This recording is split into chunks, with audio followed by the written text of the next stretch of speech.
मुझे लगता है कि वृक्ष काटना अगर एक कटता है तो उसकी जगह 2 या 10 लगाने चाहिए। तो ये राजस्थान में इस प्रकार का है और मुझे लगता है इसके लिए खेजड़ी को बचाना हम सबकी प्राथमिकता होनी चाहिए क्योंकि हमारी ये खुशी है। तो क्या ये वहाँ राजनीति चल रही है? वहाँ राजनीति चल रही है क्योंकि धरना भी चल रहा है सोलर कंपनी नहीं, के विषय लेकर के जो है। खेजड़ी का विषय नहीं है, वृक्ष कोई भी हो तो उसके लिए जैसा कि जो कंपनी आई है उनका उस गाइडलाइन में है कि वो अगर कोई करती है तो उसके वृक्ष लगाए पहले। और अगर वो पेड़ लगाते हैं तो उसकी अगर एक खेजड़ी अगर कटती भी है तो उसकी जगह पर कम से कम 10 खेजड़ी या 10 पेड़ और लगे। तो इसलिए मुझे लगता है कि ये कंपनियां जो अभी तक आई है उन कंपनियों ने सिर्फ डॉक्यूमेंट्स के अंदर ये चीजें रखी है,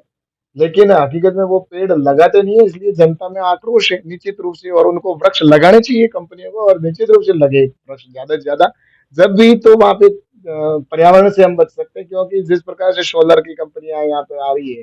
तो सोलर की कंपनियों की वजह से पोल्यू जिस प्रकार से जो गर्मी भी बढ़ रही है तो इसको रोकने का एक ही जरिया है और वो वृक्ष है। और निश्चित रूप से वृक्ष हमारे लिए लगाना प्राथमिकता है और कंपनियों को भी मेरा तो यही कहना है कि वो पहले वृक्ष लगाए और उसके बाद में किसी प्रकार की आगे गतिविधि को बढ़ाए। सर रविंद्र सिंह की पार्टी को धरना दे रहा है। आपको लगता है कि वो सही है? क्योंकि आपने भी कहा सोलर कंपनी वृक्ष लगा दी हाल ही में वो। ऐसा है कि कोई भी काम हो उसको लेकर राजस्थान की सरकार गंभीरता से काम कर रही है और राजस्थान सरकार ने भी जिस प्रकार से आपने देखा होगा कि वृक्ष लगाने के लिए जो काम कर रही है अभी पिछली सरकार पिछले साल लगभग 7 करोड़ हमारे वृक्ष आदरणीय भजनलाल जी ने अपने प्रयासों से और राजस्थान में लगाए हैं। और इस बार प्रधानमंत्री जी के आह्वान पर लगभग राजस्थान में 10 करोड़ वृक्ष आदरणीय हमारे मुख्यमंत्री जी के नेतृत्व में और भारतीय जनता पार्टी के कार्यकर्ता इस अभियान को लेकर चल रहे हैं और वृक्ष लगाने का काम कर रहे हैं। तो मुझे लगता है कि निश्चित रूप से वृक्ष लगाना हम सबकी प्राथमिकता में रहना ही है। ऋषि चौधरी ने हाल ही में बासमती मामले में किस तरह से एक रैली निकाली और वहाँ गए, आप इसको लेकर क्या कहेंगे? क्या प्रतिक्रिया आपकी? किस तरह से उन्होंने एक आंदोलन किया? ऐसा कि बासंती गांव की घटना पूरे प्रदेश को सबको पता है कि वहां पर जो लोग देश के लिए वहां पर काम आ गए या उस समय जो युद्ध हुआ था उसमें जिन्होंने अपनी शहादत दी थी उन्होंने उनकी वहां पे छतरियां बनी हुई है जिसको लेकर विवाद हुआ और एक विशेष वर्ग के लोगों ने आकर जिस प्रकार से हमला किया और उन्होंने हमला करके और जिस प्रकार से मॉब लिंचिंग कैसे हो उस प्रकार से लोगों को मारने का प्रयास किया और उसके समर्थन के अंदर जिस प्रकार से कांग्रेस आगे खड़ी हुई है, मुझे लगता है कि ये स्पष्ट दर्शाता है कि उनकी मानसिकता किस प्रकार की है। लेकिन आपको ये मैं बताना चाहूँगा कि बासन पीर जो बनाया गया है, इसका भविष्य के अंदर मैं तो ये कह दूँ ये पूर्व में बासन पी नाम था। लेकिन कांग्रेस का कल्चर इसी से पता चलता है कि उन्होंने पी से आसन बासन पी से बासन पीर बना दिया। इसको नाम परिवर्तन करने की भी आवश्यकता है वापस संशोधन करके कि इसको बासन पीर से बासन पी किया जाए। तो इसके लिए भी मैं प्रयास करूँगा निश्चित रूप से और ताकि क्या है कि उनको ये जो देखते हैं हम कि जो